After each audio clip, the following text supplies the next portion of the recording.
네, 그렇습니다. 기무사 특별수사단이 오늘부터 본격적으로 수사에 착수했습니다. 군 검사와 수사관 등 30여 명이 투입된 특수단은 수사기획팀, 그리고 수사총괄 산하의 세월호 TF 운영을 담당할 수사 1팀, 그리고 계엄령 문건 의혹을 수사할 수사 2팀으로 구성이 됐습니다. 수사의 독립성을 보장한다는 차원에서 특수단은 국방부 청산의 별도의 건물에 사무실을 꾸렸습니다. 다음 달 10일까지 약 한 달간 활동을 할 예정인데요. 필요하다면 시한을 연장할 수도 있습니다. 수사팀은 우선 관련 기무 요원부터 조사하지만 핵심은 윗선이 누구냐입니다. 특히 교집합처럼 두 사건에 결쳐 있는 인물이 있죠. 바로 소강원 현 참모장입니다. 세월호 참사 땐 광주 전남 지역 기무부대장으로 세월호 TF에 참여를 했습니다. 그리고 계엄령 검토 땐 기무사 1처장으로 문건을 작성한 당사자로 지목이 됐습니다. 바로 이 소 참모장을 조사하면 누가 각각 지시를 내렸는지도 확인할 수 있을 텐데요. 당시 군 체계를 보면 세월호 TF 활동 땐 이재수 사령관, 김관진 장관, 그리고 박근혜 대통령입니다. 계엄령 검토 땐 조현천 사령관, 한민구 장관, 그리고 황교안 대통령 권한 대행이었는데요. 과연 어디까지 올라가게 될까요? 다만 이재수, 조현천, 한민구, 김관진 등은 모두 전역 후 민간인 신분이라 특수단이 현재 직접 조사하는 데는 한계가 있습니다. 민간 검찰과 공조가 이루어질 것으로 보이는데요. 특히 검찰은 현재 미국에 체류 중인 조현천 전 사령관이 입국하면 곧바로 검찰에 통보가 되도록 했습니다. 또 조속한 신병 확보를 위해 여권을 무효화하는 조치도 검토하고 있습니다. 여기에다 송영무 현 장관도 수사 대상이 될지 주목이 됩니다.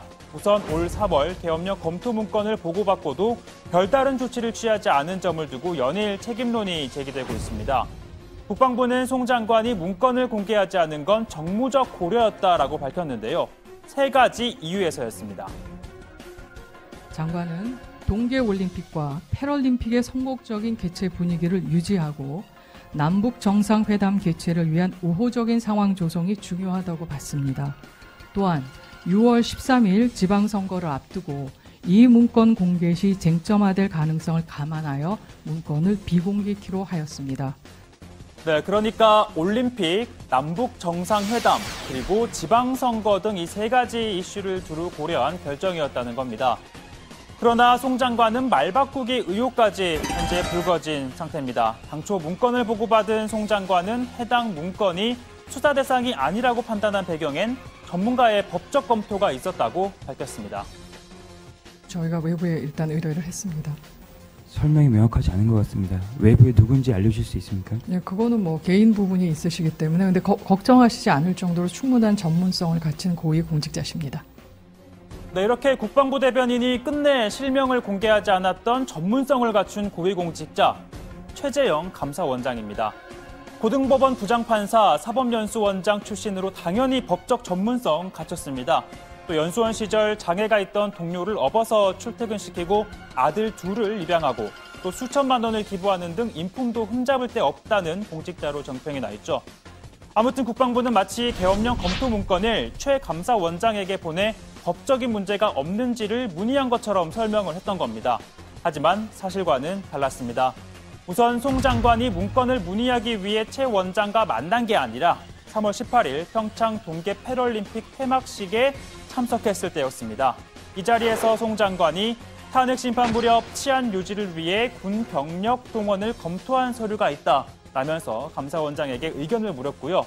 최 원장은 이렇게 답했다고 합니다. 특정 세력을 진압하려 했다면 정치관으로 볼 수 있지만 통상의 치안 유지가 어려운 상황에서 대처 방법을 검토한 것이라면 문제가 없을 것으로 보입니다. 자, 그러니까 송 장관이 문건을 이렇게 직접 보여준 것도 아니었고요. 구체적인 내용을 설명한 것도 아니었기 때문에 최 원장은 일반론적으로 답했다는 겁니다. 그런데 이를 두고 국방부는 외부 전문가들로부터 의견을 구한 법리 검토였다라고 설명을 한 거였는데요.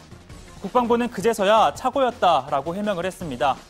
그러나 다른 관점에서 보면 공식적인 법리 검토도 하지 않고선 검토 결과 수사 대상이 아니라고 판단했다는 국방부의 입장은 설득력이 떨어지는 셈입니다. 결국 송 장관이 문건의 심각성을 인식하지 못했던 것 아니냐는 지적이 나오고 있습니다. 그리고 이러한 가운데 문재인 대통령은 인도 현지에서 기무사 특별수사 지시를 내린 데 이어 순방에서 돌아오자마자 오늘 긴급 지시를 내렸습니다. 계엄령 문건과 관련해 국방부와 기무사, 각 부대 사이에 주고받은 모든 문건을 자신에게 제출하라라고 지시했습니다. 대통령은 군 통수권자로서 실제 무슨 일이 벌어졌는지, 계엄령 문건이 실행까지 준비가 되었는지 등을 확인할 필요가 있다고 말했습니다.